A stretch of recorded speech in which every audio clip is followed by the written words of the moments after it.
po ang ating opisina. Makakapunta ngayon. Libre po ito. Ito po yung ating sa inyo. Ng Vice Mayor's Office, yung ating mga mayor, and ang ating mga sub-site.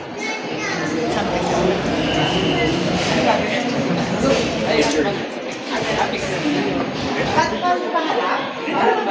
Paano ba? First time ko mag-check ng ribbon.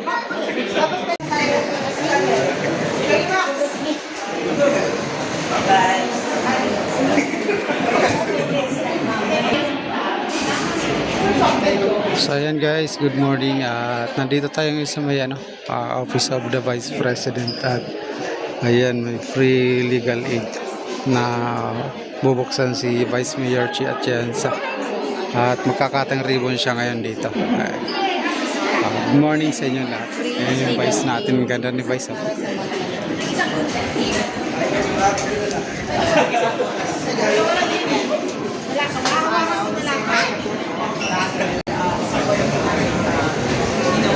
Ginawa ng paraan kasama ng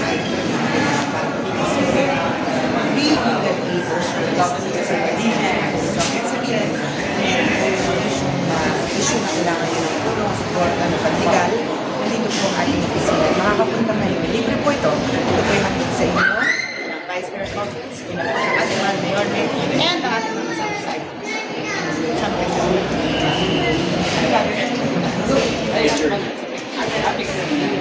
Paano pa ang pangarap? Paano ba? First time ko mag-check ng ribbon. Dapat connected tayo. Dapat sa loob yung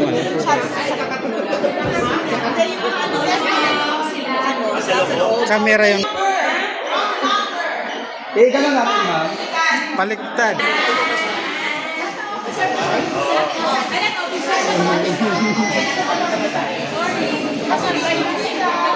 Good morning, mga Yasunians.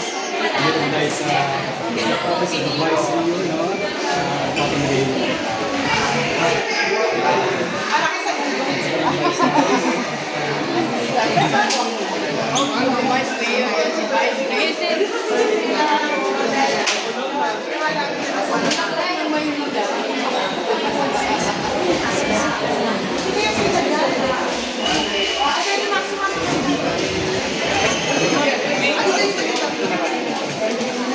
Huwag kang gagalaw Dalipian tayo. 1, 2, 3. Sino yung nakasal? Ayaw mo pakatan. Dito sa likod. Ayaw niyo dyan yun.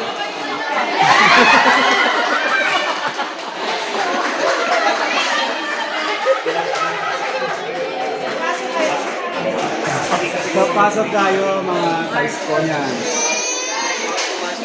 Signal natin. Really kami. Wow. So yan guys, pasokin natin yung free legal aid ni Vice Mayor Chi Atienza. Kaya pag pumunta kayo ng Office of the Vice Mayor, dumiretso na dito. So dito sa office na to, dati kasi hindi ka to. Pero I realized, lalagay natin yung certificate na namorita nila at makuna na sa mga health centers at mga hospital. Dahil yan po ang prioridad ng ating target.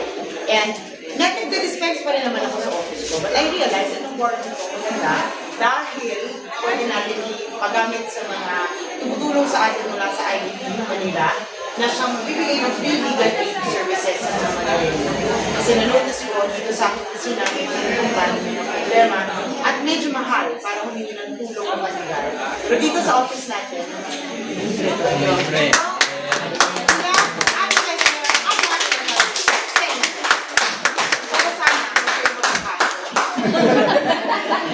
Ayan, hanggang natin. Congratulations, thank you. Sila mga partners na. Dito. Just to let you know, pag may kailangan kayo na free na legal aid, magdala kayo dito, mag-schedule lang kayo, schedule kayo, may matutok pa sa kaso.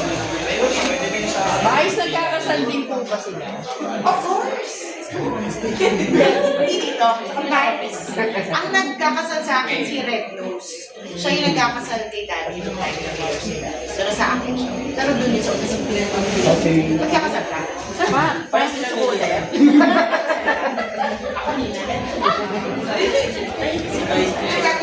Attorney Max, thank you ha. I love you with the love, guys. At least open to sa inyo, pero sana huwag mo mag-gamit.